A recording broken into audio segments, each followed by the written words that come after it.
what is going on with me?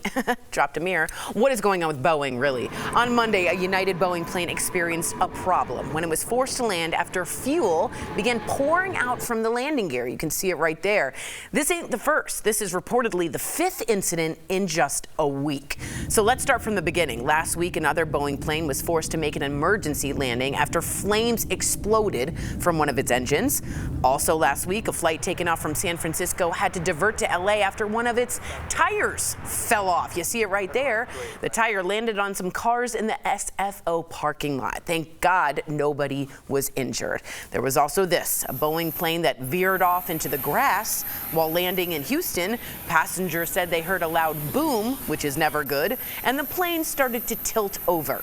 Already, Boeing is under fire for the mid-air blowout. Remember this, of a door plug in one of its jets? That poor kid lost his shirt. On top of all of that, this is where it gets very, very serious, although those are serious too. But a former Boeing employee who became a whistleblower was found dead over the weekend. This is 62-year-old John Barnett, and he died from what appears to be a self-inflicted gunshot wound in his car on Saturday. Wow. What do we make of all this? Is this changing the way you feel about flying? Someone already wrote on our YouTube chat, I'm only looking at non-Boeing flights. Now that kind of cancels out almost all of your options. You probably have Airbus. That is an option on some of these websites, though. Yeah, you have Airbus, I think. You can filter out Boeing planes on your searches. Are you guys there? Long haul? Right.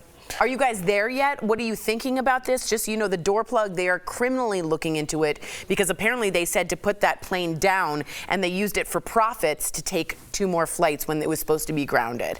What do you guys think about this? I mean, we don't have a lot of time to talk about this, but I think it comes down to money. And we talk about it in everything, and it just applies here as well, right? You got to keep your shareholders happy. And if you got to cut corners, you got to cut them at some point. And if you're going to raise prices here, what was that? Did you guys hear that? I said, geez Louise. Yeah. Oh, yeah. I thought like a ghost was there. I was like, what was that? All right, anyways, yeah, but that was my point. Well, what about the Schroeders? What about your family? Is this gonna, you guys are gonna, you guys... What is happening? Like, geez Louise. I'm just saying, what about the customers, the consumers? Yeah, like, would you put your family on a boat flight this summer? I'm talking myself out of this because I already don't like flying. So I'm saying there's hundreds of thousands of flights that take off around the world and they're in the air at all times, you know, and I always saw that map of 9/11, how many planes were in the air, and I'm like, what are the chances something's going to happen to mine? Luckily, no one got hurt in this whole process. Hopefully, Boeing, it's starting to hurt their business more than it is not fixing things. Right. So they're going to have to address this problem at some point. So it makes me feel good that they possibly will. I don't know. Makes me really weird. I'd love to hear. That's a lot of incidences in a Yeah, I've got to want to hear from Pete Buttigieg. He's the Secretary of Transportation. I'd love to hear Boeing maybe in a Senate hearing as well, because I'm a little bit confused about what's going on here.